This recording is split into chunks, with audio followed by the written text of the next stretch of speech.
término apertura comercial está referido a las facilidades que tiene una nación para realizar transacciones con otros países con la menor interferencia, es decir, sin incurrir en costos artificiales que normalmente son impuestos por los respectivos gobiernos.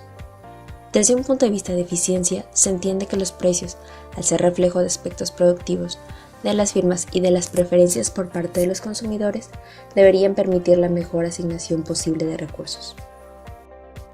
Hoy en día todo el mundo es consciente de que las economías necesitan de cooperación e integración para lograr el desarrollo de las naciones, pues se ha observado que no hay una sola nación que pueda considerarse autosuficiente.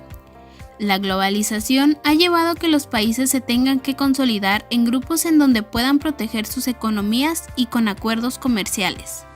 Para llevar a cabo el análisis de las políticas comerciales actuales, es necesario explicar los principios generales de la teoría clásica del comercio.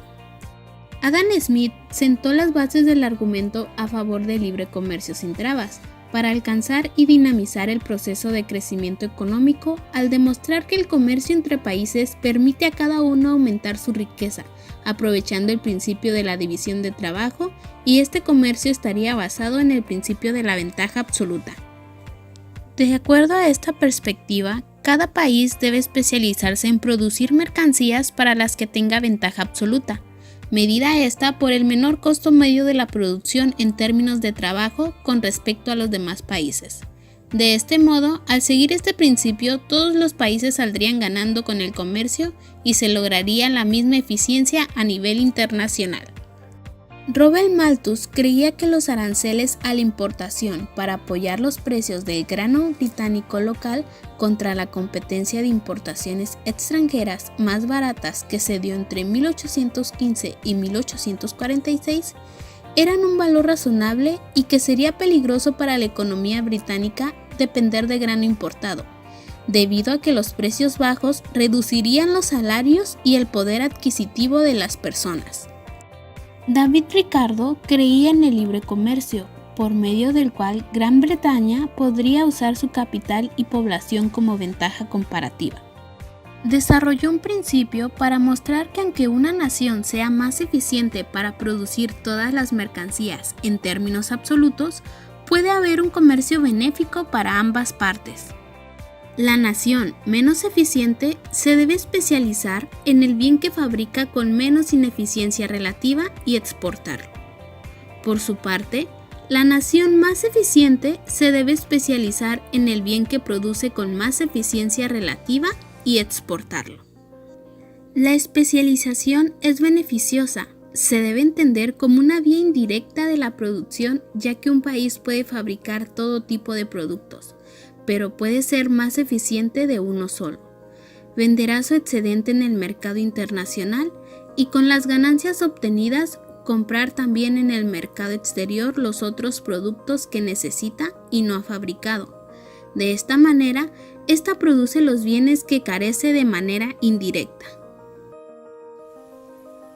En todo el mundo la apertura comenzó a partir de la Segunda Guerra Mundial.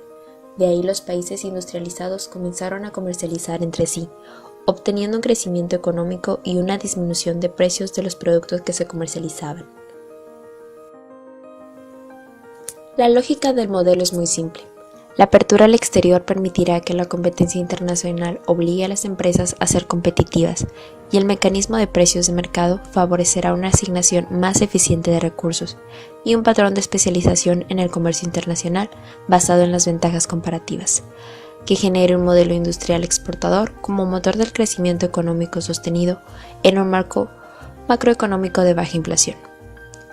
Un estudio de la Organización para la Cooperación y el Desarrollo Económico señala: los gobiernos que promueven los mercados abiertos y se resisten al proteccionismo tienen más oportunidades de estimular el crecimiento económico incluyente y de crear empleos de mayor valor. Actualmente, la mayoría de los países de América Latina están embarcados en procesos de apertura comercial. Para México, la apertura comercial comenzó apenas en la década de los 80, con su incorporación al GATT, lo que promovió la eliminación de permisos de importación y redujo las tarifas arancelarias. Este proceso se aceleró con la entrada en vigor del programa contra la inflación denominado Pacto de Solidaridad Económica firmado el 15 de diciembre de 1987 durante el gobierno de Carlos Salinas de Gortari.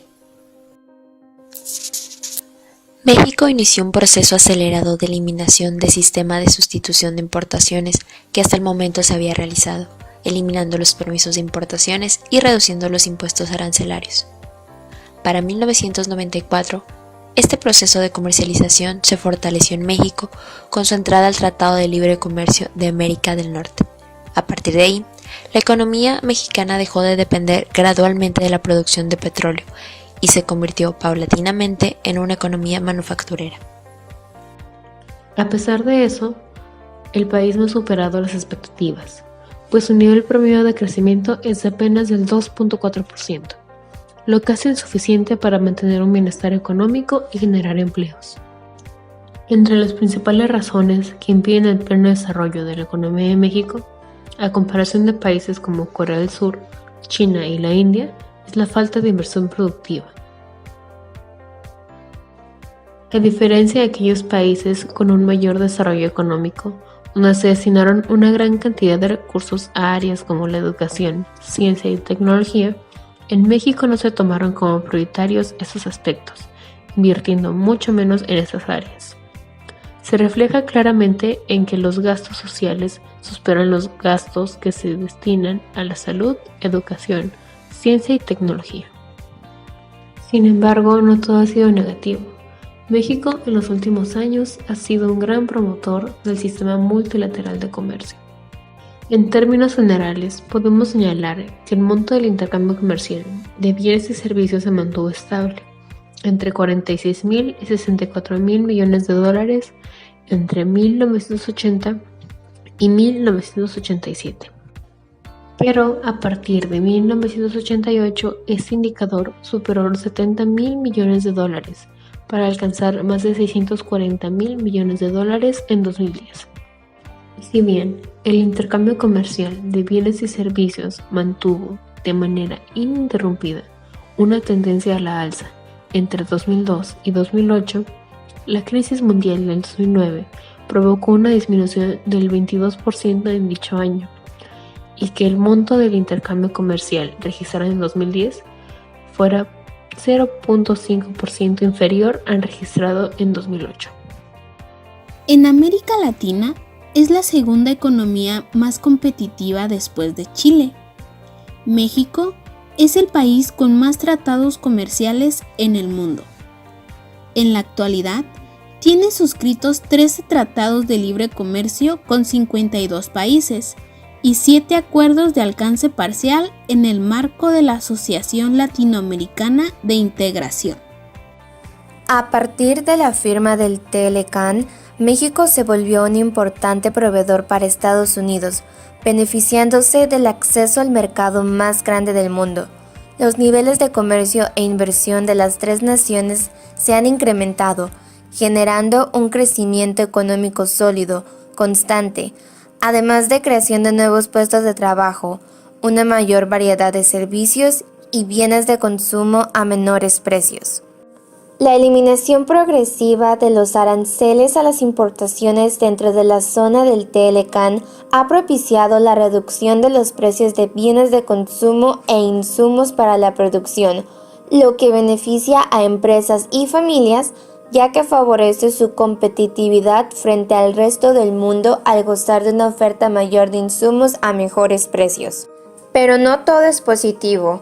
Existen situaciones que desfavorecen al país al tener el TLCAN. Se dio una disminución de la intervención del Estado en la toma de decisiones estratégicas, debido a que el TLCAN representa un nuevo marco estructural de políticas que pueden interferir en la soberanía mexicana. Se eliminaron diversas instituciones sociales. Además, muchas regiones y localidades han sufrido problemas de pobreza, marginación y desigualdad, debido a los efectos de las libres fuerzas del mercado y el panorama de la globalización.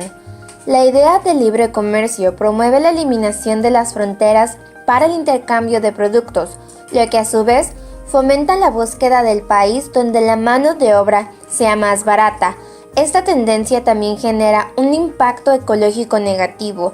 Los críticos del libre comercio aseguran que los países más rentables para la producción terminan por convertirse en criaderos industriales. Otra de las grandes críticas contra el Telecán es que favorece el fortalecimiento de las corporaciones transnacionales en detrimento de los trabajadores y habitantes de los países involucrados, mientras que las grandes compañías ganan influencia dentro de las naciones donde tienen operaciones. Las pequeñas y medianas empresas, superadas por la inversión de capitales gigantescos, terminan por irse a la quiebra. El Telecán tuvo un impacto negativo para el sector agrícola mexicano al ser desplazados muchos productores nacionales por productores extranjeros. Además, los precios a los productores nacionales de productos básicos han venido disminuyendo debido a la creciente importación de estos productos. La desaparición del Telecán y su reemplazo por el TEMEC, el cual se prevé entre en vigencia a partir de este año, modificará el intercambio comercial de México con su principal socio, Estados Unidos, pero se prevé que tras un periodo de ajuste y algunos cambios en las tendencias y en los productos de la balanza, recupere su dinamismo y su tendencia de crecimiento.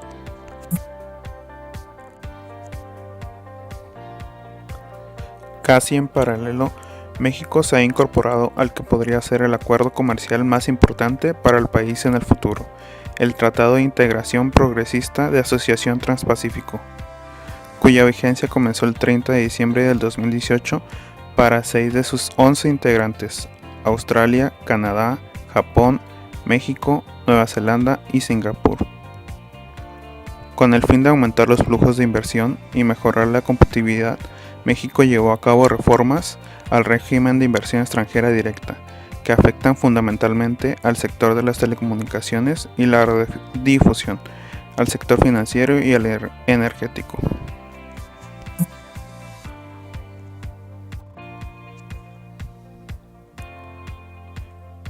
En octubre de 2018, México cayó 2 posiciones, de la 44 a la 46, en el Índice de Competitividad Global 2018, difundido por el Foro Económico Mundial. Los tratados de libre comercio sí ayudan a que el comercio se dé en una forma más rápida, más eficiente y que crezca. Sin embargo, existen otros aspectos que se tendrían que mejorar para tener un desarrollo económico estable. México es uno de los países más abiertos al comercio y las finanzas globales, y uno de los menos globalizados. Esta paradoja de la competitividad a que se enfrenta el país resulta de medir los principales factores que impulsan la globalización, los cuales van más allá del comercio y la apertura financiera. Un análisis amplio de los datos revela que, por sí sola, la apertura al comercio de bienes y servicios y a los flujos de capital, en modo alguno es un indicador suficiente de la globalización de un país. Si se toma el caso de México, es evidente que su economía es de las más abiertas, solo que no ha desarrollado adecuadamente los factores de crecimiento dinámico detrás de la globalización, en especial los tecnológicos.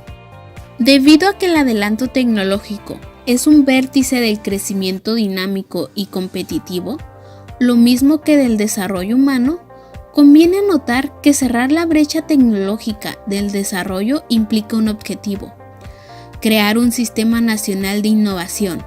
El camino señala la necesidad de establecer nuevas políticas públicas.